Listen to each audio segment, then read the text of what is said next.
नमस्कार दोस्तों, बालाजी स्टडी अड्डा में आपका स्वागत है। सीटेट अपर प्राइमरी कक्षा 6, 7, 8 एनसीईआरटी बेस्ड सामाजिक अध्ययन के डेली 20 प्रश्न हम आपको करा रहे हैं, जो कि आपका शिक्षक भर्ती से रिलेटेड सभी एग्जाम के लिए इंपॉर्टेंट है। सोशल साइंस के आपके प्रश्न तो आज हम देखेंगे इसका पार्ट नंबर जो है वो 55। पिछले वाले वीडियो में हमने देखा था इसका पार्ट नंबर 54। यहाँ पर वहाँ पर टाइप जो है वो 53 हो गया था, परंतु वो पार्ट 54 जो है आपका था। पिछला वाला पार्ट आपको साइड में आई बटन में वीडियो मिल जाएगा। और ये वीडियो हम देखते हैं डेली दोपहर 3 बजे, तो लाइव आकर भी आप ये वीडियो देख सकते हैं। चलिए शुरू करते हैं प्रश्न से। सबसे पहले बात करते हैं पिछले वाले वीडियो में जो मैंने प्रश्न पूछा था उसके उत्तर की। तो प्रश्न मैंने क्या पूछा था? प्रश्न मैंने पूछा था कि निम्नलिखित में से किस सिख गुरु को जहांगीर ने मृत्युदंड जो है वो दिया? 4 ऑप्शन थे, गुरु हरिकिशन, गुरु तेग बहादुर, गुरु गोविंद सिंह या गुरु अर्जुन देव। आपको बताना था कि इन चारों में से कौन सा सही होगा। तो चलिए बात कर लेते हैं उत्तर की, कौन सा सही होगा। तो आपका ऑप्शन नंबर डी बिल्कुल सही होगा, यानी कि गुरु अर्जुन देव जो है ये सही हो जाएगा। तो किस सिख गुरु को जहांगीर ने मृत्युदंड दिया था? तो गुरु अर्जुन देव जो है इनको दिया था। थोड़ा सा बात कर लेते हैं जहांगीर के बारे में। तो जहांगीर जो है वो अकबर के ज्येष्ठ पुत्र थे। आपको याद होगा, ट्रिक एक बताई थी मैंने, भाजसा करके, BHAJSA इस टाइप से। तो बी से आपका क्या है? बाबर। एच से क्या है आपका? हुमायूं। ए से आपका क्या है? अकबर। और जे से आपका क्या है? जहांगीर। तो देखिए जहांगीर से पहले कौन आ रहा है? अकबर, यानी कि अकबर जो है इसका पुत्र कौन था? जहांगीर था। तो आपको इस टाइप से ट्रिक से आप याद रख सकते हैं। इसमें बाबर, हुमायूं, अकबर, जहांगीर, शाहजहां, औरंगजेब, ये आपका सीरियल है। तो भाजसा एक सिंपल सा वर्ड है, उससे आप इसे याद रख सकते हैं।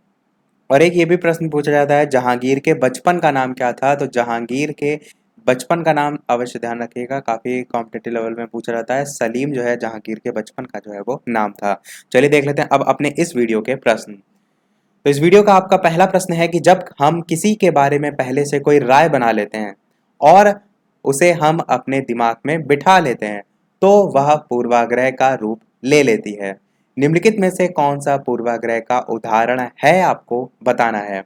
पूर्वाग्रह आपने समझ लिया सेंटेंस में ही। गांव के लोग गंदे होते हैं, वे साफ नहीं रहते हैं। दूसरा कह रहा है शहरी लोग चालाक और भ्रष्ट होते हैं। तीसरा कह रहा है शहरी लोग अपने परिवार के साथ कम समय बिताते हैं। और चौथा कह रहा है उपर्युक्त सभी। तो आपको बताना है कि इनमें से कौन सा पूर्वाग्रह जो है उसका उदाहरण जो है वो है। तो चलिए बात कर लेते हैं उत्तर की, कौन सा सही होगा। तो आप कहेंगे पहला वाला कथन, गांव के लोग गंदे होते हैं, वे साफ नहीं रहते हैं, ये एक पूर्वाग्रह है। ऐसा लोग मानते हैं, एक्चुअल में होता भले ना हो ऐसा, पर जो चीज मानी जाती है वो आपकी पूर्वाग्रह में आती है। तो आपका ऑप्शन ए जो है वो बिल्कुल सही है। दूसरा कह रहे हैं शहरी लोग चालाक और भ्रष्ट होते हैं, ऐसा भी माना जाता है, भले गांव वाले बहुत ज्यादा जो है उनसे चालाक होते हों, परंतु बात यहाँ पर क्या की जा रही है? पूर्वाग्रह की। इसी प्रकार तीसरा देखें, शहरी लोग अपने परिवार के साथ कम समय बिताते हैं, ऐसा भी माना जाता है। यानी आपका उत्तर उपर्युक्त सभी जो है वो सही हो जाएगा। एक पूर्वाग्रह ये भी है, जैसे कि लड़कियां जो है उनकी मैथ कमजोर होती है, तो ये एक पूर्वाग्रह है। तो ये सभी आपके यहाँ पर हो जाएंगे। चलिए देखते हैं अपना अगला प्रश्न। दूसरा प्रश्न कह रहा है, भारत के किस राज्य या संघ शासित प्रदेश की 2 राजधानियां हैं? जम्मू कश्मीर की, हिमाचल प्रदेश की, दादर और नगर हवेली की, या अंडमान और निकोबार द्वीप समूह। 4 ऑप्शन है, बताना है आपको कौन सा सही होगा।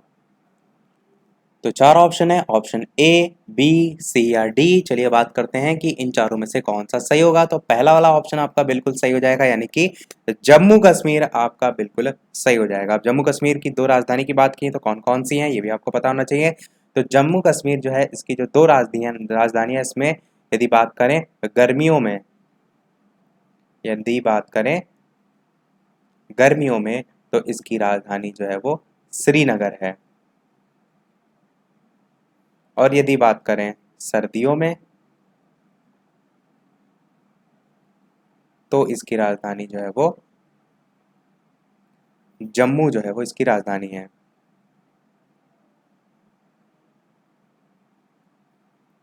तो ये दोनों जो है इसकी राजधानी हो जाएंगी। और गर्मियों सर्दियों को आप दूसरे तरीके से भी कह सकते हैं कि ग्रीष्मकालीन की राजधानी और शीतकालीन की राजधानी। चलिए देखते हैं अपना अगला प्रश्न। तीसरा, अजय गरीब है जबकि विजय जो है वो अमीर है, दोनों में ये अंतर क्या दर्शाता है? विविधता को दर्शाता है, असमानता को दर्शाता है, भेदभाव को दर्शाता है, या पूर्वाग्रह को दर्शाता है? आपको बताना है कि इन चारों में से कौन सा सही होगा। तो 4 ऑप्शन है, चलिए बात करते हैं उत्तर की। आपको स्पष्ट समझ में आ रहा है कि विविधता की बात तो हो नहीं रही है, असमानता की बात हो रही है। आपका ऑप्शन बी सही हो जाएगा। भेदभाव भी यहाँ पर किसी प्रकार का नहीं है और पूर्वाग्रह की तो दूर दूर तक कोई बात ही नहीं है, क्योंकि वो फाइनेंशियल कंडीशन की यहाँ पर बात की जा रही, कोई ऐसा माना नहीं गया, तो पूर्वाग्रह आपका नहीं होगा। चलिए देखते हैं अपना अगला प्रश्न चौथा, कि किसके द्वारा भारतीयों को पहली बार कानून में प्रतिनिधित्व जो है वो दिया गया। भारत सरकार अधिनियम 1919, भारत परिषद अधिनियम 1919, भारत सरकार अधिनियम 1935, भारतीय परिषद अधिनियम 1909। चार ऑप्शन है, आपको बताना है कि किसके द्वारा भारतीय जो है उनको पहली बार कानून जो है उसमें प्रतिनिधित्व जो है वो दिया गया। चलिए बात करते हैं उत्तर की कौन सा सही होगा। तो पहला ऑप्शन बिल्कुल सही हो जाएगा, यानी कि भारत सरकार अधिनियम 1919, इसके द्वारा भारतीयों को पहली बार जो कानूनी क्षेत्र था उसमें जो प्रतिनिधित्व था वो जो है वो प्राप्त हुआ था। और ये जो अधिनियम है वो आपका संयुक्त राष्ट्र की संसद द्वारा पारित किया गया था। किसके द्वारा? संयुक्त राष्ट्र की संसद के द्वारा। और यदि बात करें इसको पास करने का उद्देश्य क्या था संयुक्त राष्ट्र की संसद के द्वारा, तो कह सकते हैं ताकि जो सरकारी तंत्र है उसमें जो भारतीय हैं उनकी भागीदारी का जो है वो और ज़्यादा विस्तार किया जा सके, ये जो है इसका रीज़न था। चलिए देखते हैं अपना अगला प्रश्न पांचवा, एक दैनिक समाचार पत्र में निम्नलिखित वैवाहिक विज्ञापन छपा था। तोमर राजपूत 30/5.9 मैकेनिकल इंजीनियर सुजलान पुणे हेतु सेवारत उच्च तकनीकी अर्हता प्राप्त राजपूत कन्या चाहिए, केवल स्वजातीय कन्या ही आवेदन करें। इस विज्ञापन में किस सामाजिक बुराई के दर्शन होते हैं? अच्छा प्रश्न है। सांप्रदायिकता, जातिवाद, क्षेत्रवाद या अलगाववाद? आपको बताना है कि कौन सा जो है वो सही होगा। इस विज्ञापन में किस सामाजिक बुराई के दर्शन होते हैं? चलिए बात कर लेते हैं उत्तर की, तो आपको स्पष्ट समझ में आ रहा होगा, केवल स्वजातीय कन्या को लेकर बात की गई, यानी कि जातिवाद आपका यहाँ पर बिल्कुल सही हो जाएगा। चलिए देखते हैं अपना अगला प्रश्न छठा, आर्य महिला समाज की स्थापना जो है वो किसने की थी? आर्य समाज नहीं यहाँ पर पूछा गया, आर्य महिला समाज जो है वो पूछा गया है। सरला देवी चौधरानी, पंडिता रमाबाई, स्वामी दयानंद सरस्वती या महादेव गोविंद रनाडे? चार ऑप्शन है, बताना है आपको कौन सा सही होगा। चार ऑप्शन है, बात कर लेते हैं उत्तर की कौन सा सही होगा। तो आपका option number B Pandita Ramabai जो है वो बिल्कुल सही हो जाएगा। पंडिता रमाबाई की बात करें तो ये जो है वो महादेव गोविंद रनाडे इनकी जो है वो पत्नी थी। महादेव गोविंद रनाडे जो हैं इनकी पत्नी थी और इन्होंने ही आर्य महिला समाज की स्थापना जो है वो नव शिक्षित जो महिलाएं थी उनको समर्थन प्रदान करने के लिए जो है वो की थी। तो आपका ऑप्शन बी जो है यहाँ पर बिल्कुल सही हो जाएगा। चलिए देखते हैं अपना अगला प्रश्न सातवां प्रश्न कह रहा है कि मध्याह्न भोजन यानी कि मिड डे मील कार्यक्रम के लाभ क्या हैं? पहला कह रहा है जातिगत जो पूर्वाग्रह है उसको कम करने में सहायता मिली, क्योंकि निम्नलिखित व उच्च जाति के बच्चे, यहाँ पर निम्नलिखित ना कह सकते हैं निम्न कह सकते हैं, यहाँ पर लिखित काट दीजिए, निम्न और उच्च जाति के बच्चे साथ साथ भोजन करते हैं तथा कुछ स्थानों पर दलित महिलाएं भोजन बनाती हैं। पहला ये लाभ है। दूसरा कह रहा है कि निर्धन बच्चों को स्कूलों में प्रवेश और उनकी उपस्थिति बढ़ा दी गई। तीसरा कह रहा है कि निर्धन विद्यार्थियों की भूख मिटाने और पोषण में सहायता की। और चौथा कह रहा है उपर्युक्त सभी। तो मध्याह्न भोजन योजना के लाभ आपको बताने हैं। स्पष्ट तौर पर आपको यहाँ पर समझ में आ रहा है कि पहला वाला तो लाभ बिल्कुल सही है। क्यों? क्योंकि अलग अलग जाति के जो बच्चे होते हैं एक साथ भोजन करते हैं, तो कहीं ना कहीं जो एक पूर्वाग्रह बना हुआ है जातिवाद का उसको वहां पर खत्म किया जाता है। दूसरा वाला भी बिल्कुल सही है कि बच्चों की उपस्थिति बढ़ गई है। क्या? उपस्थिति, ये मेन पॉइंट था। तीसरा कह रहा है कि निर्धन जो विद्यार्थी हैं उनकी भूख भी मिट जाती है और पोषण भी जो है उसमें सहायता मिलती है। तो सभी आपके सही हैं, उपयुक्त सभी जो है आपका सही हो जाएगा। इसके अलावा वीडियो पसंद आए तो वीडियो को लाइक भी अवश्य कर दीजिएगा, ताकि इसी प्रकार अच्छे अच्छे प्रश्न हम आपको प्रैक्टिस कराते रहें। चलिए देखते हैं अपना अगला प्रश्न आठवां, स्थायी बस्तियों या बौद्ध भिक्षुओं और ननों द्वारा बनाए गए मठों को किसके रूप में जाना जाता है? संघ के रूप में, विहार के रूप में, विस्तारास के रूप में या आशा राम के रूप में? आपको बताना है कौन सा सही होगा। तो ऑप्शन ए, बी, सी या डी, चार ऑप्शन है, छांटना है आपको कौन सा सही होगा। चलिए बात कर लेते हैं उत्तर की। तो आपका ऑप्शन नंबर बी, विहार जो है वो बिल्कुल सही हो जाएगा। तो आप कह सकते हैं कि समय के साथ जो भिक्षु हैं, भिक्षुड़ी हैं, उनमें से कुछ लोग जो हैं उनको स्थायी बस्तियों या मठों की जरूरत जो है वो महसूस हुई, जहाँ से वे जो बौद्ध धर्म की शिक्षाएं था उसको प्रसार कर सके और ज़्यादा फैला सकें। तो वो जगह क्या थी आपका, या कह सकते हैं जो उनके द्वारा बनाए गए मठ थे उनको क्या कहते हैं, उनको विहार के रूप में जो है वो जाना जाता है। देखते हैं अपना अगला प्रश्न। नवा प्रश्न कह रहा है कि बाजार के बारे में निम्नलिखित में से कौन सा कथन सही है, आपको छांटना है। पहला कह रहा है साप्ताहिक जो बाजार है उसमें सामान सस्ता तथा सभी सामान एक ही जगह मिल जाता है, ये बाजार नियमित नहीं होते हैं। बिल्कुल आपका कह सकते हैं कथन सही है।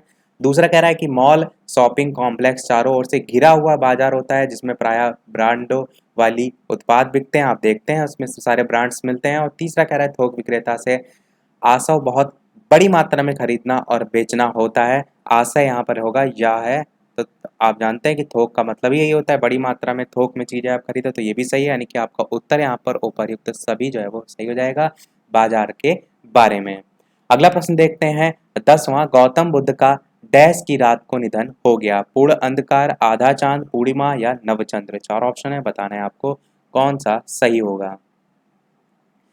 Option A B C D. बात करते हैं उत्तर की, तो आपका ऑप्शन नंबर सी, पूर्णिमा जो है वो बिल्कुल सही हो जाएगा। तो गौतम बुद्ध जो है उनका निधन वैशाख के महीने में पूर्णिमा की रात को जो है वो हुआ था।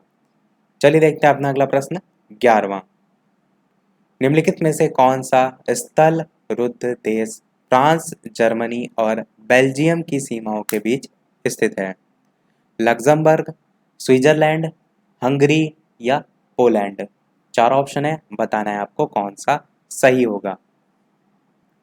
तो चार ऑप्शन है, बात करते हैं उत्तर की कौन सा सही होगा। तो पहला ऑप्शन बिल्कुल यहाँ पर सही हो जाएगा, यानी कि लग्जमबर्ग।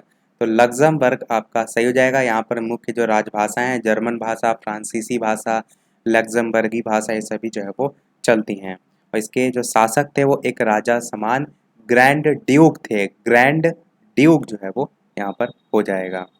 लग्जमबर्ग के क्षेत्रफल की यदि बात करें तो 2586 वर्ग किलोमीटर जो है इसका कुल क्षेत्रफल है। और घिरा किससे हुआ है वो आपसे प्रश्न में पूछा गया है, फ्रांस, जर्मनी और बेल्जियम, इससे जो है वो घिरा हुआ है। ये चीजें अवश्य ध्यान रखिएगा। चलिए देखते हैं अपना अगला प्रश्न 12वां। भारत में ईस्ट इंडिया कंपनी की पहली प्रेसिडेंसी कौन सी थी? पूना, मद्रास, सूरत या बम्बई। चार ऑप्शन है, आपको बताना है कौन सा सही होगा। ऑप्शन ए, बी, सी या डी।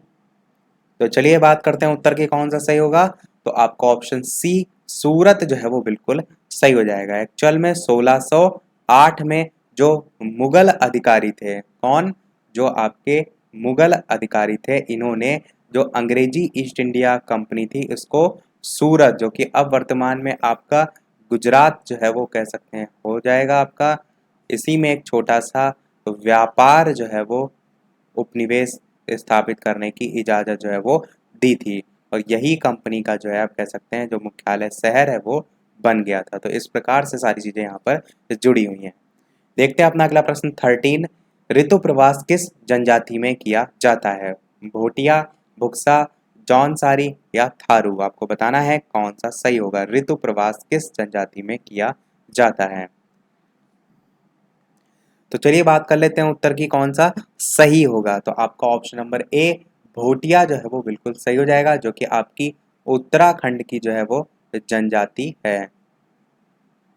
क्योंकि प्रश्न काफी बार ये भी पूछा जाता है कि ये जो जनजाति है वो कहाँ से संबंधित है। तो उत्तराखंड की जो भोटिया जनजाति है इसके द्वारा ऋतु प्रवास किया जाता है। और जो भोटिया जनजाति है वो क्रमशः उत्तराखंड की कुमाऊं और गढ़वाल क्षेत्र में जो है वो पाई जाती है। चलिए मैं लिख भी देता हूँ कहाँ कहाँ। एक आपका कुमाऊं और दूसरा आपका गढ़वाल, इन क्षेत्रों में जो है वो पाई जाती है। चलिए देखते हैं अपना अगला प्रश्न 14। निम्नलिखित में से कौन सी विशेषता संघीय सरकार में मौजूद नहीं है? चार ऑप्शन है, आपको बताना है कौन सा जो है इनमें से विशेषता जो है वो नहीं है। डायरेक्ट हम उत्तर की बात करेंगे। चार ऑप्शन दे रखे हैं, आपको बताना है कि इन चारों में से कौन सा सही होगा। बात कर लेते हैं चलिए उत्तर की, तो आपका ऑप्शन नंबर सी बिल्कुल सही हो जाएगा कि सरकार के संघीय रूप में दोहरे संविधान की अनुमति नहीं है।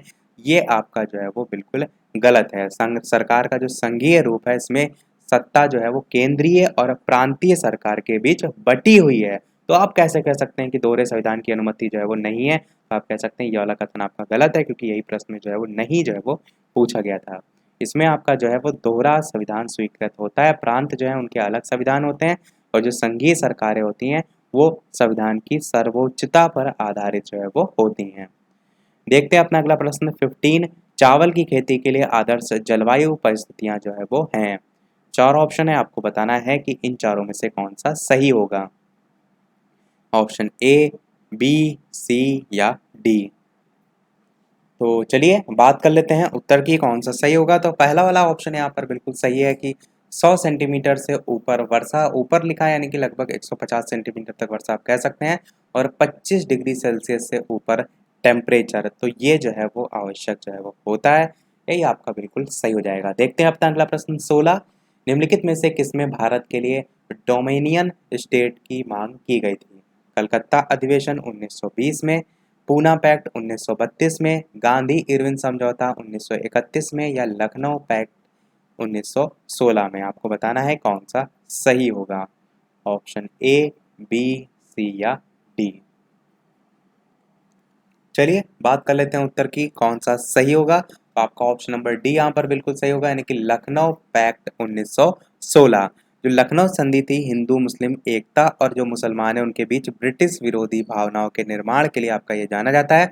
और इस संधि में जो मुस्लिम लीग था उसके साथ संयुक्त रूप से जो कांग्रेस था उसने देश के लिए डोमिनियन स्टेट जो है उसकी मांग जो है वो की थी। यही प्रश्न में पूछा गया था। तो लखनऊ पैक्ट 1916 आपका सही हो जाएगा।